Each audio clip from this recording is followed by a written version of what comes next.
Colonel Rohit Dev ji, ये जो मुद्दा आसिम बकार जी की ओर से उठाया गया है और ये जो सैटेलाइट की तस्वीरें सामने आई हैं, ये चिंता का सबब क्या हिंदुस्तान के लिए होना चाहिए? क्योंकि बॉर्डर एरिया में देखिए 14 देशों से चीन की सीमाएं लगती हैं, लेकिन सबसे ज्यादा ये जो 3,500 किलोमीटर की भारत के साथ उसकी सीमा लगती है, सबसे ज्यादा उसकी नजर यहीं पर रहती है और कई इलाकों में उसने इंफ्रास्ट्रक्चर तेजी से डेवलप किए हैं। इस पर आपकी टिप्पणी, ये भारत के लिए कितनी बड़ी चिंता का सबब होना चाहिए मौजूदा परिस्थितियों को देखते हुए? चित्रा जी, मैं आपके व्याख्या से बिल्कुल सहमत हूँ। ये चिंता का विषय इसलिए भी है क्योंकि मैं स्वयं मानता हूँ कि जो हमारी नीति रही है, कूटनीति, आर्थिक और मिलिट्री, तीनों का जो संयोग रूप से अगर आप करें एक बार यूज चाइना के प्रति, 1961 के में आपका ध्यान ले जाऊंगा जब नॉन अलाइंड मूवमेंट के तेवर में आके हमारे कुछ नेताओं ने काफी साजो सामान युद्धपोत का जो होता है वो इजिप्ट को दिया था और उसके बाद 1962 हुआ था। कभी ना भूलें कि तब से लेके अभी तक भारत इस होड़ में कभी आगे बढ़ा ही नहीं और कदम लिया ही नहीं, कुछ दशकों तक। आज की बोलूं तो हम तकरीबन 3 दशक पीछे हैं उस इंफ्रास्ट्रक्चर डेवलपमेंट में, मिलिट्री डिप्लॉयमेंट में जो चीन तिब्बत में कर रहा है। मैं आपके सारे प्रवक्ता जो ये पॉलिटिकल जो लोग आते हैं टीवी पे और जो बातें करते हैं उनको बताना चाहता हूं, चीन तिब्बत के रास्ते एलएसी में आया है, वो चीन का अभिन्न अंग नहीं है तिब्बत। तो जब तक आपकी खुद की मानसिकता ठीक नहीं होगी और आप तिब्बत को समर्पण कर देंगे चीन के समक्ष, तो मेरे ख्याल से तो ये कूटनीतिक एक डिफीट होगी। दूसरा आपको बताऊं, जब से आप देखेंगे पिछले 2.5 दशक से, जब से उनकी किंगहाई तिब्बत रेलवे लाइन आई है, इंफ्रास्ट्रक्चर बना है, क्या उस समय की सरकार जो अभी पक्ष या विपक्ष जहां भी बैठी होगी या बैठी नहीं है, खड़ी है और उनको बहुत मजा आता है खड़े होने के लिए देश के सैनिकों के साथ, आप कहां खड़े थे आज से 3 दशक पहले?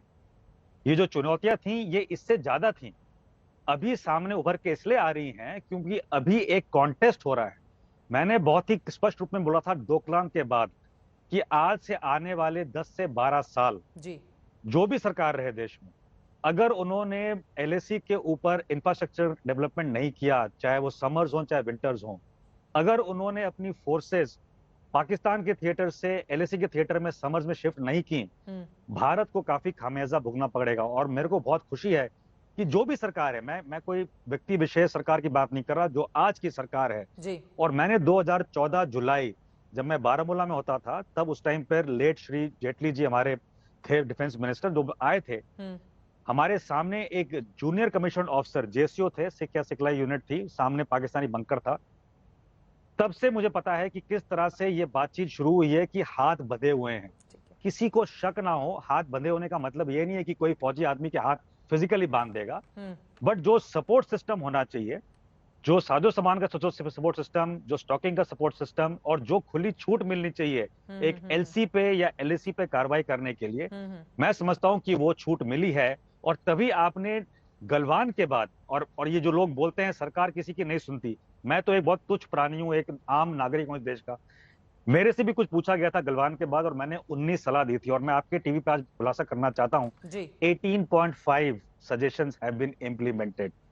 तो ऐसा नहीं है कि कोई सरकार सो रही है, कोई सेना सो रही है। और जब भी आप लोग एज पॉलिटिशियन सरकार की कोई तौहीन करना चाहते हैं, आप करिए, आप एक दूसरे के कपड़े फाड़िए, पार्लियामेंट में जाइए, अगर दम है तो स्टार क्वेश्चन लगाइए, स्टार क्वेश्चन का जवाब मिलेगा आपको। ऐसे फालतू बातें करने का और सेना की तौहीन करने का, फालतू बातें, क्योंकि जहां भी आप एक प्रश्न उठाते हैं कि सरकार तैयार नहीं है एलएसी पे कार्रवाई करने के लिए, सरकार जमीन छोड़ रही है, ऐसे जो व्याख्या है ये आपके मूल रूप से आपकी मानसिकता दर्शाती है, जो कि आप बोल रहे हैं कि भारत की सेना कोई जमीन छोड़ रही है। गलवान में भी हमने उधर घुस के मारा था, बिल्कुल, जो आपने 1 साल पहले का वीडियो अभी देखा है टीवी में 4 दिन पहले, वो भी हम उधर घुस के मार रहे हैं। बट वो मैं बोल सकता हूं, क्या एक सार्वजनिक तौर पे कोई सरकार जो कूटनीति का एक मार्ग जो इख्तियार किए हुए है, वो आपके पार्लियामेंट में या यूएन में खड़े होकर बोलेगी कौन पहले गया कौन बाद में गया? आप लोग समझते ही नहीं है कि कूटनीति का कैसे सम्मिलित रूप से मिलिट्री को फायदा मिलना चाहिए एंड वाइस वर्सा। ये आपकी इन बातों से मुझे लग रहा है कि बहुत सारे लोगों के ज़हन में चीन को लेकर जिस तरह के सवाल चल रहे होंगे उसका जवाब भी मिल गया होगा। विपक्षी दलों के 3 चेहरे हमारे साथ मौजूद हैं, उनके पास में जाऊंगी, लेकिन उसके पहले जनरल नरवणे का एक बयान बहुत ज्यादा चर्चा में है। गली के गुंडों से किस तरह से चीनी सैनिकों की उन्होंने तुलना की है, उनका यह बयान सुनते हैं, उसके बाद चर्चा में आगे बढ़ेंगे। We hooligans, are we mafia, or are we a professional army? Is that the level that PLA has gone down to? Yeah. Hooliganism and street fighting? Or are they a professional 21st century army? On one side, they try to show their technological prowess. On the other side, they're coming with barbed wire clubs. It is ridiculous. This is not only of 2020, they try to come every year. And every year they make 2-3 such attempts to come, and they're rebuffed every time. Okay. Of course, from their side also, they must be having some pressure from their senior commanders.